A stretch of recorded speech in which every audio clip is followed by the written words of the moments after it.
네, 이어서 오늘 정치권 이슈들 짚어보겠습니다. 김관옥 계명대 교수, 이종근 시사평론가 두 분과 함께 집중 분석해보도록 하겠습니다. 두 분 안녕하십니까? 안녕하세요. 네, 안녕하십니까? 자, 오늘도 여야 원내대표와 국회의장이 국회 원구성 문제를 놓고 최종 담판을 벌였습니다. 아직까지 자세한 결과는 전해지지 않고 있는 상황인데요. 일단 민주당 같은 경우에는 3차 추경 처리를 위해서 오늘 본회의를 열고 마무리하겠다 이런 입장이고, 주호영 원내대표는 아직 본회의 불참, 또 상임위원 명단 제출 불가 입장을 고수하고 있습니다. 지금 상황에서 여야가 접점을 도출할 가능성 좀 어떻게 보고 계십니까? 지금 서로 입장에서 변한 게 거의 없기 때문에 지금 여당이나 야당이 변해가지고 될 가능성은 없고요.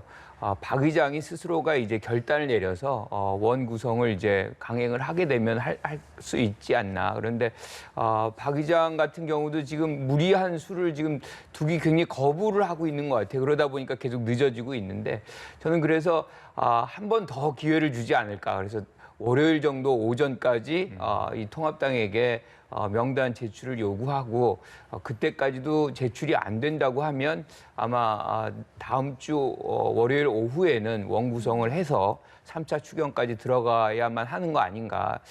지금 문제는 사실은 주호영 원내대표가 자율성이 거의 없어요. 그러니까 18개 중에 11개를 민주당이 가져가고 7개를 이제 통합당이 가져가는 거를 합의를 했고 네. 거기에서 이 법사위 문제가 되는 법사위를 이제 여당이 가져가는 걸로 안으로 가져갔는데 의총회에서 거부가 된 거잖아요. 그런데 지금 민주당이 아무런 변화가 없는데 그 부분에 관해서 다시 그 안을 가져간다면 추인을 받기는 어렵잖아요. 그러니까 어떻게 보면 주호영 원내대표는 자율성이 전혀 없습니다. 그러니까 사실상 여당이 스스로 알아서 18개를 다 가져가든 이제는 본인은 선택지가 없다는 것을 보여주는 것이고 이게 야당으로부터 변화가 되려면 사실은 야당의 즉 통합당의 의총에서 뭔가 변화가 발생되지 않는다면 사실은 어떠한 변화도 발생하기 어렵다 이렇게 생각합니다. 네, 지금 박 의장이 부담스러운 상황이고 주말 동안 아마 시간을 더 주지 않을까 이렇게 좀 예측을 해주셨는데 이게 또 3차 추경 처리를 좀 시급하게 처리해야 된다 이런 입장이 있어서 네. 여기에 대해서는 좀 어떻게 보고 계십니까?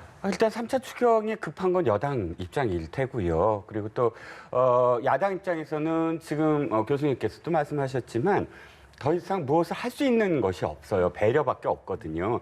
그러니까 똑같다고는 하지만 그럼에도 불구하고 김태년 원내대표가 지금 주호영 원내대표가 있던 사찰에 내려왔잖아요. 예. 내려왔다는 행위를 한번 다시 읽어보면 협상 파트너로 생각하지 않았다면 내려오지도 않았을 거예요. 그럼 협상 파트너로 생각을 했다면 주호영 원내대표 입장을 고려해서 무엇인가를 갖고 갔어야 돼요. 안 그러면 협상 파트너인데 아무것도 없이 그냥 올라오기만 하라라는 건 정치적인 문법이 아니잖아요. 그렇다면 무엇인가를 지금 이야기하고 협상을 하고 있을 텐데 그 무엇이 과연 무엇일까라고 생각을 한다면 저는 개인적으로는 이 상임위원장은 아닐 것 같아요. 지금 어차피 상임위원장은 통합당 쪽에서는 법사위 이외는 안 된다라는 것이 점점 더 굳어지고 있거든요. 왜? 지금 법사위 열리고 있는데 법사위 열리는 날마다 여당 법사위원들이 추궁하는 건 윤석열 검찰총장밖에 없어요. 거의 기승전 윤석열이에요. 법사위에서. 그렇다면 통합당 입장에서는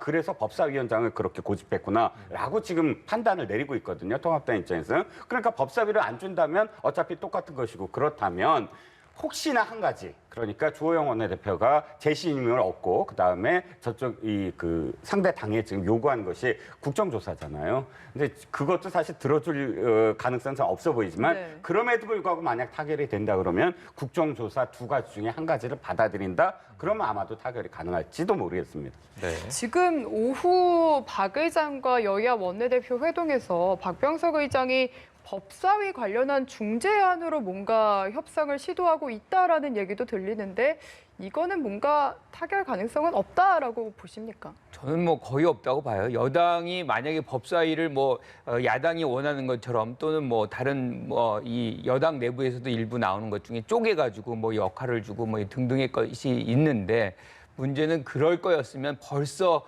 진작에 다 해결이 된 것이고 사실상 법사위를 내려놓을 수가 없어요. 왜냐하면 사법개혁이 이 문재인 정부의 가장 높은 우선순위의 공약 사항입니다. 그래서 이 부분에 관한 한 요번에 못하면 못한다는 그런 어떤 위기의식이 굉장히 팽배해 있기 때문에 저는 법사위원장을 내려놓을 가능성은 거의 없고요. 또 한 가지가 일하는 국회라는 것을 지금 내세우고 있고 법사위가 여태까지 자구수정이라든가 뭐 이런 권한을 통해서 굉장히 뭐 이렇게 발목 잡기 비슷한 것들을 해왔기 때문에 저는 명분은 뭐 분명히 있다고 생각을 해요. 그래서 법사위는 그대로 가져가고 만약에 이제 원구성이 안 된다면 뭐 18개 상임위 그냥 다 가져가도 상관없다고 생각합니다. 그러니까 결국에 미국식의 어떤 정치, 책임 정치를 하는 것이고 18개 다 가져가서 사실상 뭐 정치가 굉장히 안 좋게 됐다. 그러면 당연히 뭐 이번 2022년의 대선에서 상당히 불리해질 수밖에 없는 거죠. 그게 정치 본령이고 책임 정치의 본색이기 때문에 그 부분에 기준을 두고서 정치를 한다면 오히려 위기의식도 느끼고 그럼 정치 좀 잘 되지 않을까요? 뭐 그렇게 생각합니다. 네.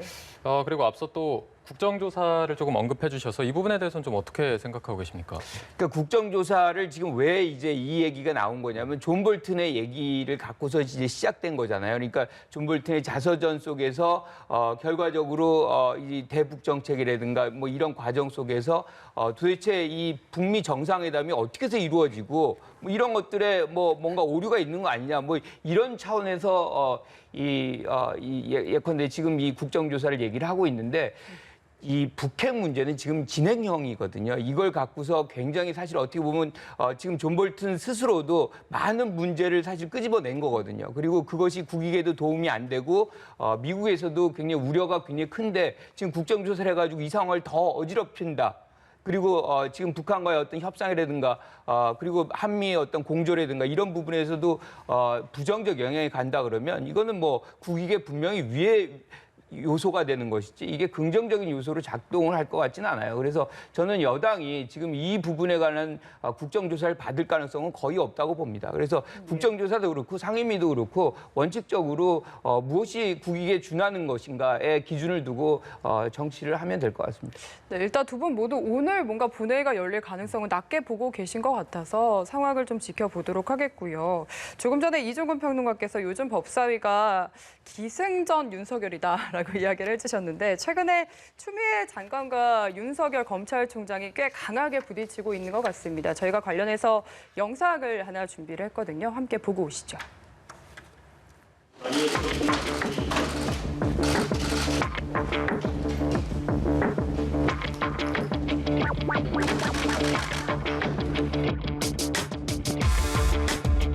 지난주 법무부와 검찰에서 동시에 인권수사를 위한 TF를 출범했습니다.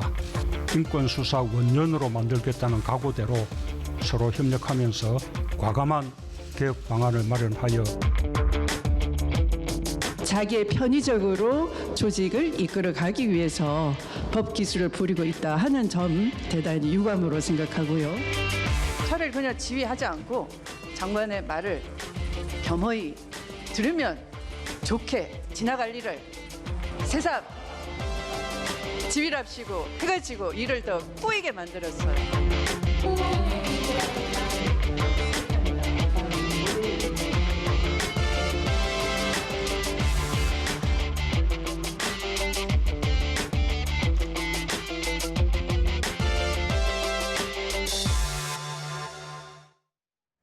이게 최근에 한명숙 수사팀 진정 사건 관련해서 감찰 주체를 놓고 부딪히기 시작해서 또 최근에 검언유착 의혹을 받고 있는 한동훈 검사장을 법무연수원 연구위원으로 지금 전보 조치를 했고 또 직접 법무부가 감찰을 하라라고 지시를 한 상황이거든요. 그리고 연이틀 추미애 장관이 굉장히 강도 높게 뭔가 여러 말들을 쏟아내고 있는데 이 일련의 상황을 어떻게 보고 계신지 두 분의 의견을 듣고 싶습니다.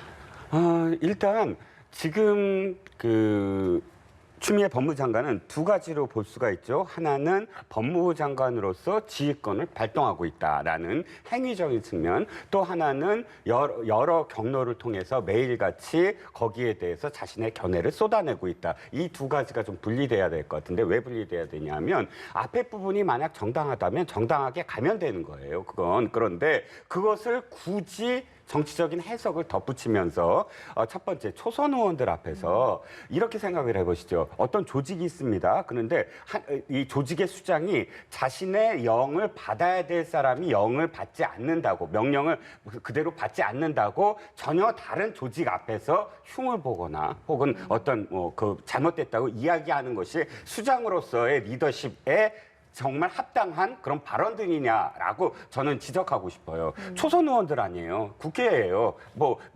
자기가 아마 친정이라고 생각을 하겠지만 민주당의 하나의 의원들입니다. 근데 의원들 앞에서 내가 지시를 내렸는데 내 지시를 받아야 할 사람이 안 받고 있어요라는 이야기를 저렇게 장황하게 한다는 건 첫 번째는 그냥 정치적인 워딩이다라고 치부할 수 있고, 두 번째는 이렇게 함으로써 모욕을 주겠다라는 어떤 의도가 있거나 이런 어떤 그 일련의 상황이 아니면 원래는 자신한테 사실은 무한한 일이거든요. 자기가 리더십이 없다라는 걸 강조하고 자랑하는 사람은 없잖아요. 그러니까 이런 상황들이 굉장히 국민들을 저는 불편하게 만든다고 생각을 해요. 왜? 법무부와 검찰총장은 서로 협력하는 사이라고는 하지만, 그러나 자신이 얘기했던 대로 법무부 장관의 영을 받아서 그 지휘체계가 돼 있다면 자신이 그것을 제대로 이끌거나 아니면 정 문제가 있다고 한다면 그야말로 적법하게 윤석열 검찰총장에 대해서 해임에 대한 것을 추진할 수도 있어요. 전혀 못 추진하는 거 아닙니다. 국무회의 열어서 그 과반이 이렇게 이 회의를 열면 대통령이 해임할 수 있어요. 그러면 이렇게까지 지금 자신이 법무부 장관 이후에 온갖 데서 발언을 하면서 이렇게까지 문제가 있다면 해임하면 돼요. 그런데 해임이 아니고 그냥 계속 인간적인 모욕을 지금 주고 있잖아요. 이건 저는 굉장히 상도가 아니다. 정도가 아니다라는 거예요. 본인이 이렇게 얘기했어요. 이렇게까지 법무부 장관의 말을 듣지 않는 검찰총장이 어디 있냐. 두 가지 사례를 들을게요. 하나는 천정배 법무부 장관 시절에 그 강정국 동국대 교수의 구속 기소와 불구속 기소와 관련돼서 불구속으로 하라라고 당시 김종빈 검찰총장한테 그 지휘권을 발동했습니다. 두 번째 노무현 대통령 시절이죠. 당시에 한 번이 더 있었는데 강금실 법무부 장관 죄송합니다. 강금실 법무부 장관이 대선 자금 수사와 관련해서 검찰이 수사에 돌입하자 인사를 해갖고 그것을 막으려고 한 적이 있어요. 네. 그 당시에 송광수 검찰총장 내목부터 쳐라라고 반대를 했습니다. 이 두 가지 사례는 뭐냐면은 검찰총장이 일단 받아들이면서도 사표를 던지면서 저항을 했어요. 그런데 지금의 사례는 뭐죠? 어떻게 저항을 하느냐? 사표를 안 던지고 있다는 거예요. 계속 그것을 받아들이면서 일을 하고 있다는 거예요. 그러니까 지금 나는 윤석열 검찰총장이 이렇게 스스로 나가지 않으니까 계속 모욕을 주는 방법으로 몰아붙이고 있다. 그런 모양새를 하고 있다는 것이 굉장히 법무부 장관으로서는 부적절하다고 생각합니다. 네. 예. 대통령이 며칠 전에 협력해서 개혁하라고 얘기를 했는데 4일 전인가 그렇죠. 얼마 되지도 않았죠. 근데 협력을 어떻게 보면 주도해야 되는 법무부 장관이 오히려 협력의 대상인 검찰총장과 갈등을 만들어내는 그런 모양새는 굉장히 보기 안 좋다. 특히나 이제 내 지시를 잘라 먹었다. 2월 달에 인사를 할 땐 내 명을 거역했다.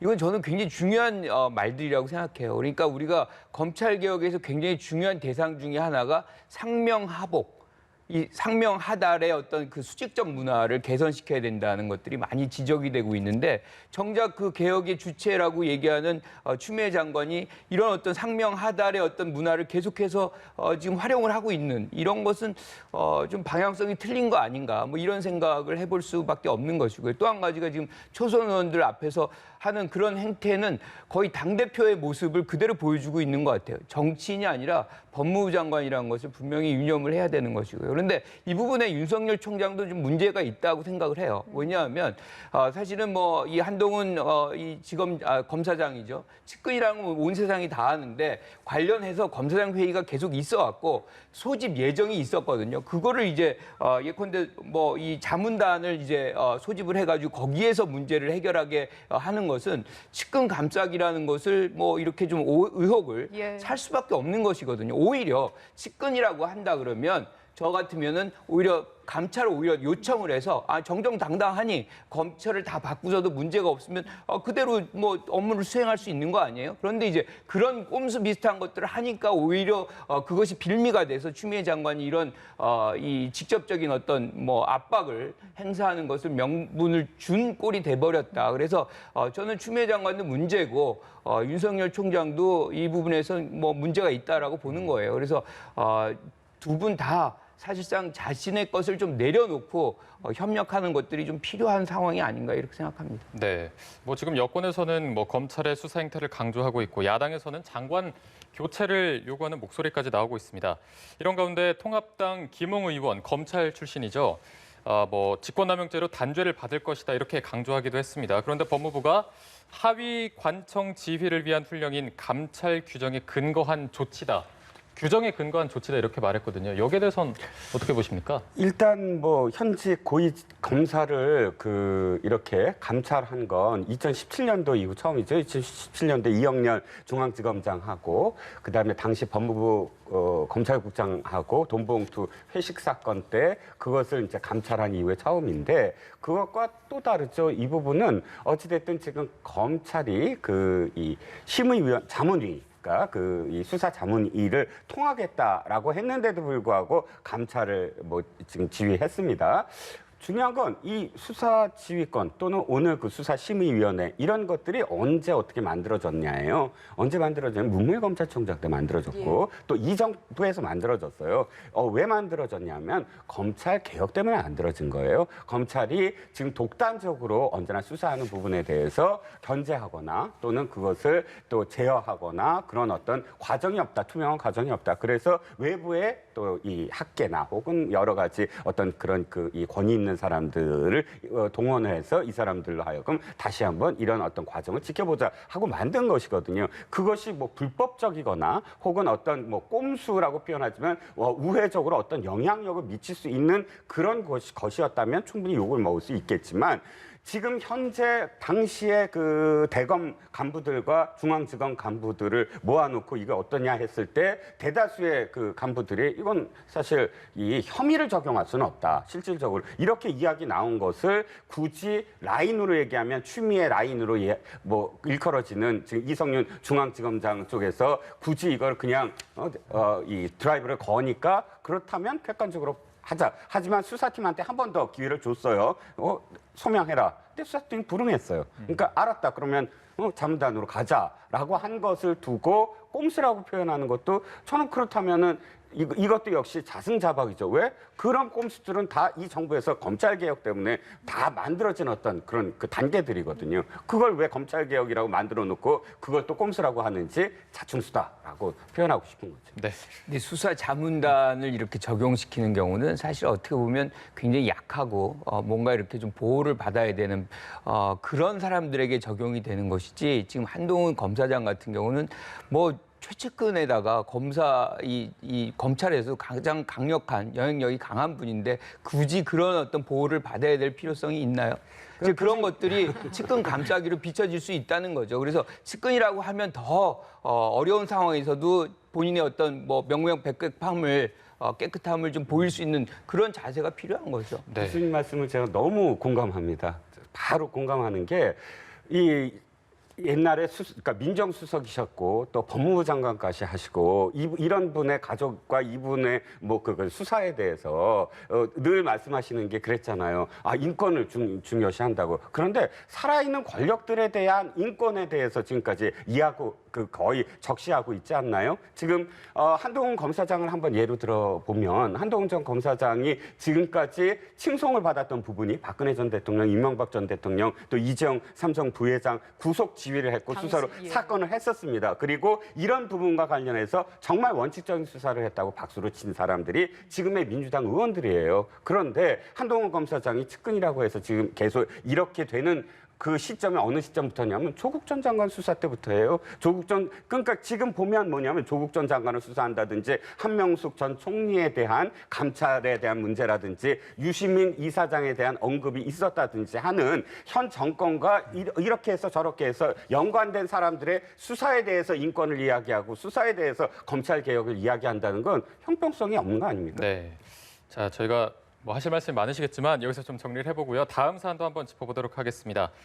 어제 이어서 인천국제공항공사 비정규직 보안검색요원의 정규직화 이슈를 좀 다뤄보도록 하겠습니다. 먼저 관련해서 각 당의 이야기를 들어본 다음에 이야기를 나눠보도록 하겠습니다.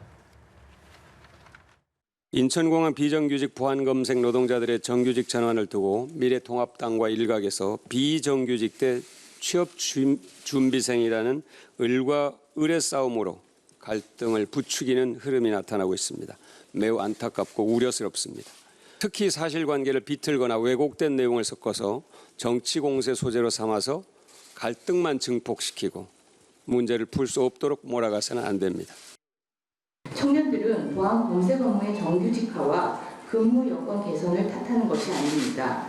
이 땅의 모든 청년들이 취업 관문을 뚫기 위해 수십 년 동안 노력을 하며 치열하게 경쟁하고 있는데 정치권에서 옛다 떡 하고 주는 특혜에 분노하는 것입니다. 특혜는 그 누구도 줄 권한이 없고 그 어떤 명분에 의해서도 정당화할 수 없는 것입니다.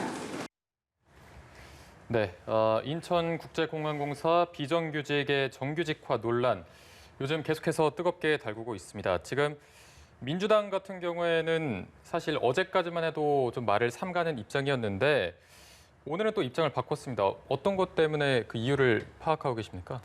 이게 이제 을과 을의 싸움을 부추기고 있다. 이것이 사실 어떻게 보면 고용의 안정성의 문제잖아요. 우리가 이 신자유주의가 들어오면서 비정규직들이 굉장히 많이 늘었어요. 그리고 정규직 할 수도 있는 부분들을 비정규직으로 지금 채우고 있고 그거를 효율성이라는 어떤 미명하에서 계속 늘려온 것입니다. 그게 고용의 안정성에 이제 많은 불안적인 위기를 조장을 했고 이 문제를 해소시켜야 되는 것은 저는 당연하다고 봅니다. 그런데 지금 이제 인국공에서 나타나는 문제는 이런 어떤 고용의 안정성의 문제와 더불어서 채용의 과정의 공정성이 문제가 여기 제기가 되고 있는 거예요. 그러니까 2017년 이전에 이제 채용됐던 분들이 어떤 과정을 거쳐서 정규직화되고 그 이후에 되셨던 분들은 또 어떤 과정을 거쳐서 이제 정규직화되는지 그 부분들의 어떤 이 공정성의 문제 그리고 이제 또 취업을 준비하고 있는 분들도 많잖아요. 그런데 이제 그런 분들의 자리가 또 뺏긴다는 그런 어떤 얘기 그리고 갑자기 이분들이 어떤 연봉이 올라간다.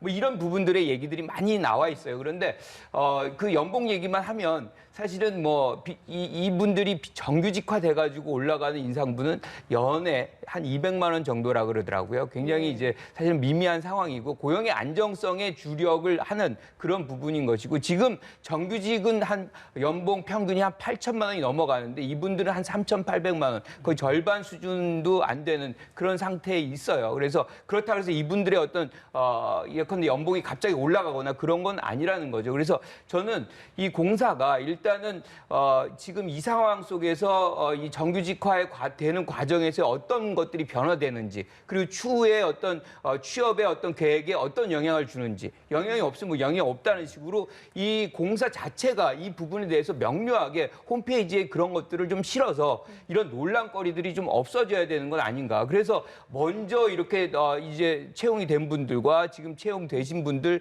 뭐 등등의 어떤 노조들도 여러 개잖아요. 이 분들끼리의 어떤 갈등이 소모적으로 발생되는 것은 좀 막아야 되겠다. 뭐 이런 생각이 좀 듭니다. 네. 지금 잘못 사실 알려진 게 정치권이 부추긴다고 하지만 이건 통합당이 굉장히 늦었어요. 대응도 늦고 뒤따라가는 것이고 어딜 뒤따라가냐면 젊은이들의 분노를 뒤따라가고 있어요. 더 사실 앞서갈 수가 없습니다. 왜냐하면 실제로 공준모라든지 그러니까 공기업을 준비하는 모임 이런 카페 몇백만이 지금 들어가 있는 카페 몇십만이 들어가 있는 카페 한번 가보시면 정치권의 논의보다 훨씬 더 치밀하고 논리적으로 자신들의 어떤 분노를 표출하고 있어요. 뭐 일부에서는 팩트 체크를 해라. 이분들은 다 알고 있어요. 지금 말씀하신 부분 뭐 몇천만 원, 몇천만 원 그걸 이야기하는 게 아니다. 지금까지 벌써 벌어진 일들에 대한 사례가 있어요. 그러니까 지금 우리가 인국공 사태 그러잖아요. 아니요. 서교동 사태, 그러니까 서교공 사태, 서울교통공사에서 이미 도로공사에서 이미 전환직 상황에서 벌어졌던 문제가 여기서 또다시 똑같이 지금 노정이 된다는 거예요. 지금 뭐 몇천만 원 그거 다 알고 있습니다. 근데 그 몇천만 원이 어떻게 되냐면 자 보시자고요. 정규직이에요. 정규직이 자회사 정규직이 되면 상관이 없어요. 원래 그렇게 하기로 했다가 갑작스럽게 지금 바꾼 거거든요. 1,900명이 이 본사 직고용이 됐을 때 벌어지는 문제는 뭐냐면 자 복리후생비 505만 원을 그대로 다 준다는 거예요. 그 똑같이. 그럼 505만 원이 더 늘어나요. 그러면 어떻게 되냐면 전체적으로 모든 그 공기업은 총액 인건비제에 묶여 있어요. 이것이 뭐 이렇게 다 떠안는다 그래서 갑작스럽게 그 다음 해 예산을 다 타낸다? 불가능해요. 그러면 어차피 뭐 늘리긴 하더라도 전체에서 이건 나눌 수밖에 없어요. 그러니까 지금까지 사례에서 보면 두 가지. 전체적으로는 앞으로 이 사람 못 뽑을 거다. 한 10년 이내로 점점 줄어들 거다. 복리후생비 못 늘어날 거다, 앞으로. 왜? 전체 총액 인건비에서 묶여야 되니까. 뭐 이런 문제들. 그리고 하나만 더 말씀드리면 당연히 노조가 역전이 돼요. 과대표적 현상이 일어나요. 이쪽은 1,500인데 1,900명이 들어와 버리면 1,900명이 제1노조가 되고 단체 교섭권을 확보하게 돼요. 그러면 지금까지 다른 공사의 전환 때 어떻게 똑같이 드러났겠죠? 어떻게 드러나냐면 몇 년 후에 파업을 하면서 직무 전환 요구하고 그다음에 테이블 연봉 협상 테이블 똑같이 해달라 요구하고 그렇게 되면 지금 당장은 아니더라도 점점 기존에 있었던 사람들 6차 면접을 하고 정말 피 터지게 들어왔던 사람들은 불이익을 받는 거는 현상에도 나타나있고 앞으로도 그럴 텐데 지금 당장 이건 3천만 원이고 이건 5천만 원이기 때문에 뭐 전혀 다르다 직종이 그건 말이 안 되는 거죠. 네, 알겠습니다. 저희가 오늘 말씀은 여기까지 들어보도록 하겠습니다. 두 분 고맙습니다.